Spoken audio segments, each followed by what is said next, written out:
এইটো ২ নং দীঘলীয়া গাঁৱৰ এইটো সুলেমান হেমব্ৰম নামৰ ব্যক্তি এজনে যোৱাকালি আমাৰ বামুণবাড়ী তিনিআলিৰ ভানু মেডিকেল ষ্ট'ৰত সাধাৰণ বেমাৰ এটাৰ কাৰণে লৈ গৈছিলে। বেমাৰটো হৈছে জ্বৰ আৰু বুকু বিষ। এই সাধাৰণ বেমাৰটোৰ কাৰণে লৈ যোৱাৰ পিছত তাতে ডক্টৰে চালে, পালছ টালছ গোটেইখিনি চেক কৰাৰ পিছত তেখেতক যে জ্বৰ বুকু বিষ এনেকুৱা হওঁতে তেখেতক চেলেন দি দিলে।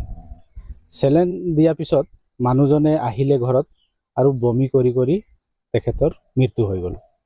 তো এই যে যি ইহঁতৰ চিকিৎসা, সেই চিকিৎসা হৈছে ভুল চিকিৎসাৰ কৰাৰ কাৰণে তেখেতে আহি ঘৰত মৃত্যুক আঁকোৱালি ল'বলগীয়া হ'ল। আৰু কথা হ'ল আমি এতিয়া দাবী কৰোঁ যে সেই চিকিৎসকজনৰ যি ভানু মেডিকেল ষ্ট'ৰত থাকে DC দেউৰী বুলি, তেখেতৰ যি কৰ্মদক্ষতা আৰু অভিজ্ঞতা সেইটোৰ ওপৰত এটা বিভাগীয় কৰ্তৃপক্ষৰ দ্বাৰা তদন্ত হ'ব লাগে। লগতে ভানু মেডিকেল ষ্ট'ৰত যিসমূহ মানুহৰ কাৰণে দৰৱ ৰখা হৈছে, মানুহৰ বেমাৰ আজাৰৰ কাৰণে, সেই দৰৱসমূহৰ ওপৰতো এটা স্বাস্থ্য বিভাগৰ দ্বাৰা তদন্ত হোৱাটো আমি বাঞ্ছা কৰিছোঁ। তেখেতলোকৰ ফাৰ্মাচীখনতে থৈ চিকিৎসা কৰিলে যাতে তেখেতলোকে সেই বেমাৰৰ দ্বাৰা মুনাফা লুটিব পাৰে, যাৰ দ্বাৰাই মানে তেখেতৰ মৃত্যু হ'বলগীয়া হ'ল। যিসকল গৈছিলে তেখেতক লৈ, তেখেতলোকক ধুনীয়াকৈ বুজাই নিদিলে ডক্টৰে। গাঁৱৰ মানুহ গৈছে, তেখেতলোকে ইংলিছনো কি জানিব, ইংলিছত লিখি দিলে।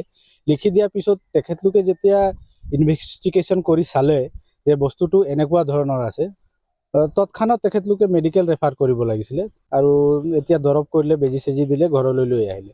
অহাৰ লগে লগে তেখেতে একদম বমি কৰি কৰি আৰু মৃত্যুক আঁকোৱালি ল'বলগীয়া হ'ল।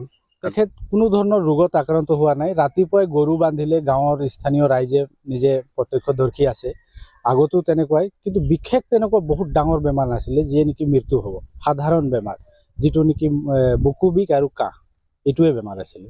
জ্বৰ আছিলে, কাহ আৰু জ্বৰ, বুকু বিষাইছিলে।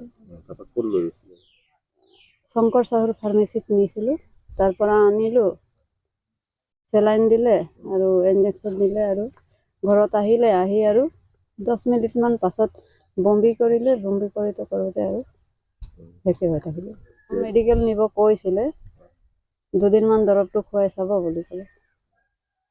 2 দিনটো নহ'ল, আহিয়ে অলপ দেৰিয়ে হ'ল আৰু বমি কৰিলে 2বাৰমান আৰু উশাহ নিশাহ শেষে হৈ গ'ল। যিকোনো খবৰৰ বাবে যোগাযোগ কৰক 7099017330 লগতে 7099017110 নম্বৰত।